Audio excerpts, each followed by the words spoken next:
Internship ni best ke sebenarnya? Saya tak tahu internship tu apa sebenarnya.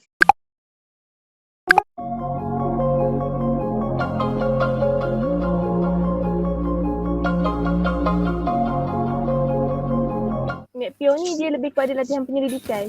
So dia banyak, aku rasa banyak yang kat company kan Afiq kan? Banyak yang dekat U. Kalau pure maths mostly buat research lah dekat universiti.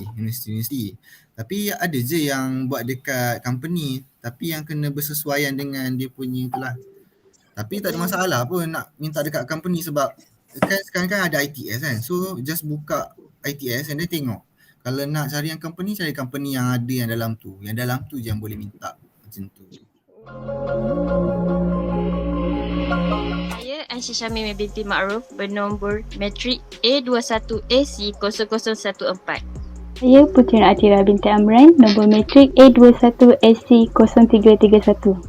Saya Nur Syailah Hartini binti Nur Syuhari, nombor matrik A21SC0293. Saya Eli Sunati binti Abdullah, nombor matriks A21SC0067. Saya Muhammad Fahmi Amran, nombor matrik A21SC0160.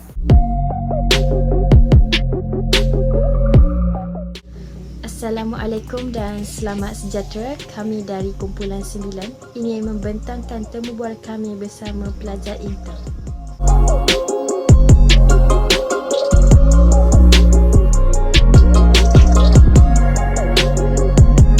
Assalamualaikum dan selamat sejahtera kepada saudari Hawa, kita sekali. Saudari boleh perkenalkan diri, kemudian boleh ceritakan sikit pengalaman saudari semasa menjalani research training. Assalamualaikum warahmatullahi wabarakatuh dan selamat sejahtera. Saya Siti Hawa binti Lanian, pelajar tahun akhir jurusan Sains Matematik Fakulti Sains UTM Skudai. Okey, baiklah. Pada semester 3, sesi 2020-2021, saya telah pun menjalani latihan penyelidikan di Fakulti Sains Gunaan dan Teknologi Jabatan Matematik dan Statistik UTHM Pagoh di bawah bimbingan Dr. Nurzuria binti Ibrahim. Antara pengalaman yang saya dapat sepanjang menjalani latihan penyelidikan adalah yang pertama, saya belajar cara ataupun format yang betul untuk menghasilkan FYP atau lebih dikenali dengan projek sarjana muda.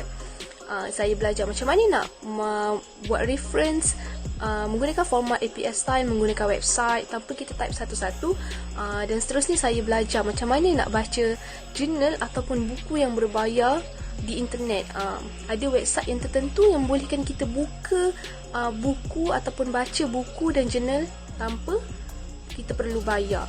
Okey, yang kedua, saya belajar terms dalam statistik, contohnya macam factor analysis, linear regression, yang sangat bermanfaat, yang sangat yang sangat diperlukan untuk kita buat bahagian metodologi dalam final year project nanti. Kalau nak buat sesuatu perkara, kita mestilah bersedia kan. Jadi boleh kongsikan sedikit apakah persediaan saudari Hawa sebelum menjalani research training ni? Antara persediaan sebelum menjalani latihan penyelidikan iaitu kita perlu memastikan laptop kita mampu untuk support software yang berkaitan dengan matematik. Antara software yang diperlukan untuk menyelesaikan masalah matematik seperti R software, SPSS, MATLAB, banyak lagi. So, macam saya menggunakan SPSS waktu latihan penyelidikan.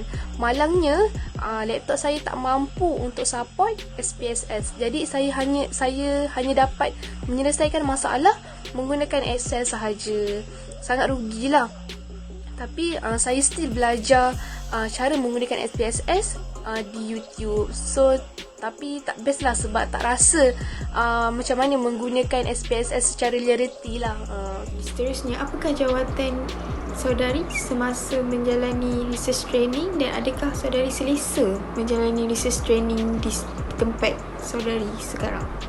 Disebabkan saya menjalani latihan penyelidikan di universiti, jadi saya tiada jawatan yang spesifik seperti di company. Jadi saya lebih dikenali dengan pelajar intern lah atau pembantu supervisor. Sebagai seorang pelajar intern, saya sangat selesa dengan tempat intern yang saya pilih. Namun keselesaan itu bergantung kepada diri kita sendiri. Contohnya, macam mana kita approach supervisor kita. Supervisor takkan approach kita. Kita perlu banyak bertanya dan banyak approach supervisor kita. Kalau kita tak faham, kita kena banyak bertanya lah. Sebabnya kekerapan bertanya itu akan menyebabkan kemesraan antara supervisor dan kita. Dan kemesraan itulah yang akan menyebabkan kita selesa di tempat intern kita. Sekali boleh tak saudari kongsikan sedikit tips untuk adik-adik yang akan menjalani research training akan datang? Antara tips untuk pelajar yang bakal menjalani latihan penyelidikan ialah yang pertama adalah pengurusan masa. Kita kena tahu bila kita intern, waktu bekerja kita adalah daripada pukul 8 sehinggalah pukul 5. Walaupun nanti kita intern secara atas talian, waktu kita fleksibel, tapi kita kena always bersedia daripada pukul 8 sehinggalah pukul 5. Walaupun supervisor kita tak minta untuk buat Google Meet ke apa, janganlah kita keluar. Sebab apa? Keluar pergi jalan kan. Sebab apa? Supervisor kita berhak beri kita kerja bila-bila masa saja. Tips yang kedua adalah hormat menghormati. Kita kena ingat bila kita intern ni, kita bawa nama UTM. Jadi kita kena jaga cara kita bercakap dengan supervisor kita. Assalamualaikum dan selamat sejahtera. Pada hari ini saya akan menemui ke seorang senior mengenai tugasan kumpulan kami iaitu research training. Pertama sekali, saya ingin mengucapkan terima kasih pada saudari Alia atas kesudian meluangkan masa bagi sesi temunuka ini. Jadi tanpa buang masa, bolehkah saudari Alia memperkenalkan diri? Nama penuh saya Nur Alia Zahra binti Omar Sharif, umur 22 tahun, berasal dari Gambang Pahang. Sekarang ni saya menuntut di UTM dalam bidang sains matematik dan merupakan pelajar tahun 4. Soalan saya yang pertama, di manakah saudari Alia menjalani research training atau dipanggil juga sebagai intern? Saya menjalani latihan penyelidikan selama 3 bulan di Universiti Teknologi Petronas. Jadi bolehkah saudari ceritakan atau kongsikan pengalaman semasa menjalani research training di Universiti Teknologi Petronas tersebut? Untuk internship di UTP, saya belajar macam mana nak gunakan machine learning using Python. Saya juga diberikan 2 projek. Projek pertama adalah dalam bahagian electromagnetic in exploration of oil and gas, dan yang kedua adalah dalam bahagian recovery of oil and gas. Tajuk untuk projek pertama adalah comparison between cat boost and gradient boosting in predicting the electric field in seabed logging. Projek kedua pula adalah comparison between support vector regression and artificial neural network in predicting oil recovery. Dalam kedua-dua projek ni, saya diberikan data dan akan gunakan machine learning untuk membuat prediction. Dalam projek pertama, saya membuat comparison antara 2 jenis machine learning, iaitu cat boost dan gradient boosting. Dalam projek kedua pula, saya membuat comparison antara machine learning dan artificial neural network dalam membuat prediction. Jenis machine learning yang saya gunakan adalah support vector regression. Wow, nampak menarik projek yang ditugaskan kepada saudari. Jadi saya yakin setiap perkara yang kita lakukan pasti ada cabarannya. Jadi bolehkah saudari kongsikan apakah cabaran semasa saudari bergelar sebagai intern?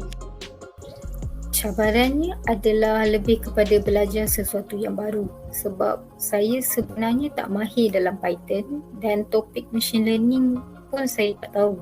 Jadi untuk belajar Python dan kenal dengan topik machine learning ni susah mula-mula. Yang kedua pula adalah condition dekat rumah. Tak berapa sesuai sangat sebab saya terpaksa buat internship dekat rumah. Jadi condition dekat rumah ni sebenarnya tak berapa sesuai untuk menjalani latihan internship. Saya setuju. Sebab sesuatu perkara yang baru kita belajar memang akan mengambil masa untuk kita mahir. Jadi berapa lamakah tempoh untuk menjalani research training ini? Adakah masanya fleksibel atau perlu mengikut office hour iaitu waktu bekerja? Tempoh menjalani latihan ni dalam 3 bulan. Sepanjang intern di UTP, semua meeting akan diadakan di Microsoft Teams. Pihak UTP ada sediakan email untuk Microsoft Teams sepanjang internship. dan saya kena check in waktu kerja menggunakan akaun Microsoft Teams yang diberi. Soalan saya yang terakhir, bolehkah saudara kongsikan sedikit tips untuk mengekalkan prestasi sepanjang intern? Mungkin tips ini boleh digunakan untuk bakal-bakal intern pada masa akan datang. Sepanjang internship ni ada beberapa kali rasa penat sangat, tapi setiap kali rasa macam tu saya ingat balik goal saya untuk internship ni. Macam goal saya adalah untuk belajar. Maksudnya belajar je apa-apa. Belajar ni bukan sahaja topik tu sendiri, tapi juga macam soft skill. Contohnya cara berkomunikasi dengan supervisor dan juga cara membentangkan slide. Jadi walaupun rasa penat dengan ada beberapa benda yang jadi waktu internship, saya anggap benda tu sebagai pengalaman. Saya akan pegang kata-kata saudari itu. Sungguh menarik ya perkongsian senior kita mengenai research training pada hari ini. Terima kasih sekali lagi saya ucapkan kepada Senior Alia atas kesudian meluangkan masa bagi sesi temu deki ini. Jadi itu sahaja daripada saya. Terima kasih. Assalamualaikum warahmatullahi wabarakatuh. Saya Muhammad Fahmi Amran, pelajar tahun 1 jurusan Sains Matematik di UTM. Saya ada beberapa soalan untuk diajukan kepada abang mengenai program latihan internship yang abang jalankan. Soalan pertama yang ingin saya ajukan adalah, boleh tak abang ceritakan pengalaman abang semasa menjalani program latihan internship di tempat abang diinternkan? So untuk soalan satu, bagi saya mendapat banyak pengalaman baru seperti suasana intern yang secara online, macam meeting dengan perbincangan yang skop kerja yang akan diberikan oleh SV daripada USM, di mana beliau mahu saya menjadi seorang Excel developer. So apa yang saya buat sepanjang intern adalah saya developkan apps yang simple saja, macam calculator yang melibatkan tambah, tolak, bahagi dan darab. Lepas tu random number generator dan data entry dengan hanya menggunakan user form yang ada dalam Excel. Soalan yang kedua yang ingin saya ajukan kepada abang adalah, bagaimanakah abang memohon untuk menjadi intern di USM itu tempat abang diinternkan? Okey, untuk cara permohonan intern pula sebenarnya sangatlah mudah, sebab UTM sendiri dah menyediakan satu portal, nama dia ITS ataupun Industrial Training System, di mana dalam portal tu sendiri dah tunjukkan banyak syarikat dan universiti yang sini-sini pernah mohon. So basically apa yang korang perlu buat hanyalah pergi sana dan tengok saja dan pilih mana yang korang berminat. Soalan ketiga, bagaimanakah abang meluangkan masa terluang semasa bekerja sebagai seorang intern? Kalau dari segi masa terluang, biasanya saya akan baca buku ataupun tengok video dekat YouTube yang berkaitan dengan Excel, sebab intern saya ni mostly belajar daripada from scratch, means that belajar sendiri saja daripada basic Excel sehingga penggunaan butang solver, penggunaan butang developer dan rekod menggunakan makro sehingga menghasilkan app sendiri di dalam Excel. Okey, kalau dari segi mempraktikkan apa yang saya belajar dengan apa yang saya buat masa intern dulu, sebab saya buat intern tu saya mostly develop apps pakai Excel, so saya rasa subjek yang melibatkan komputer sangat-sangat membantu saya dalam mempelajari basic Excel tersebut. Okey bang, setakat itu saja soalan yang ingin saya ajukan kepada abang. Terima kasih atas jasa baik dan pengorbanan masa abang untuk diluangkan bersama saya. Terima kasih. Terima kasih kepada kakak dan abang sini yang telah memberi kerjasama dalam sesi temu bual ini. Semoga ia dapat memberi manfaat kepada kami pada masa akan datang. Itu sahaja daripada kami. Sekian, terima kasih.